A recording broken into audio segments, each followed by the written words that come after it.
So Jericho asks, is the weapon more important or is it the wielder? That's a good question. It's one of the key tropes. So I think the wielder is more important. And I mean, the weapon is the tool. But the interesting thing in the universe is that the weapons are still entities. So it's so one of the backstory tropes a bit are that so DrBossKey kind of becomes he's knighted by a higher state energy being named Alara, and she gives him the Soulkey blade. And in her pantheon, corruption. So you kind of have you have light and dark, you have chaos and order, evil and good, if you want, those types of things. So it's been imbalanced, and so what's been happening is that dark has been winning over light. And so as a knight, one of the last knights, using the Soulkey blade, these characters, Karakus and all these characters, they've become so powerful in their realms, which are also they got the kind of a multiverse thing. So that DrBossKey winds up being compelled to come and deal with them, and then he defeats them. Very, very video game-esque, and then transforms them into tools, and those tools then help in subsequent fights and things like that. So and there's some other undertones, right? Like there's going to be a power that corrupts, kind of thing. There's also the concept that he's going to go to realms where the light side has completely overshadowed the dark side, and it doesn't make for a balanced realm. And so he winds up also having to balance like light when it becomes chaotic. So there's some interesting story elements that I've been enjoying. I'm kind of riffing through. So, but to give you a quick sneak peek here. And so Gondas has this parasitic fairy. It's part of his kind of sub-story. Depends on the weapon, says Kyoki. Yeah, absolutely.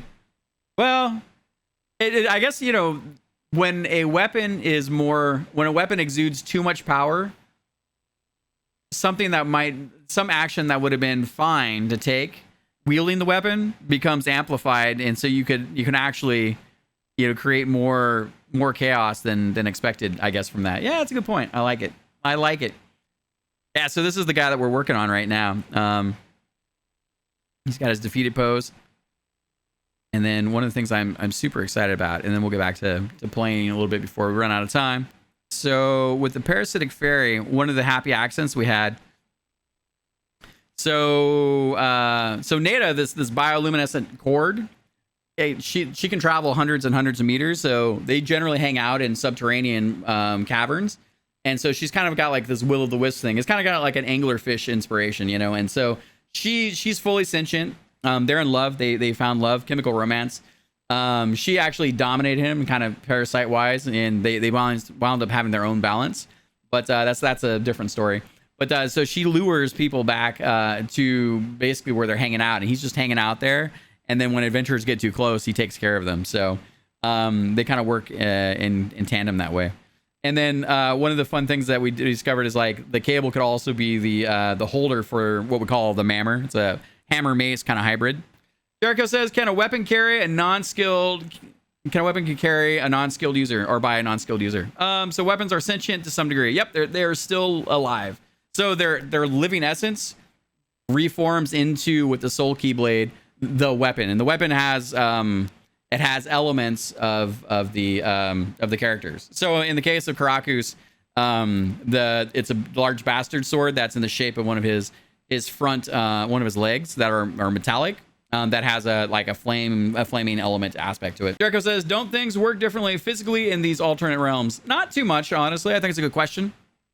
We don't really reshape reality. Reality tends to kind of follow along the same lines, but that's not to say that some realities may have different levels of magic. You might have realms that have higher levels of magic. You might have realms that have more energy state beings that are present, that have a stronger presence because there's more belief, because they're basically gods in that case, right? So there are things we can play with in that space, but I haven't played with them too much. Primarily, it's focusing about the character and what's happened in that realm that summoned DrBossKey. Good question. Who forges these weapons? They are forged by the essence of the Soulkey blade. And we haven't really discovered too much as to why the Soulkey blade does what it does. But there's some primal story. The weapon is ancient in that respect, and has been handed down and handed out to the key knights for this kind of order.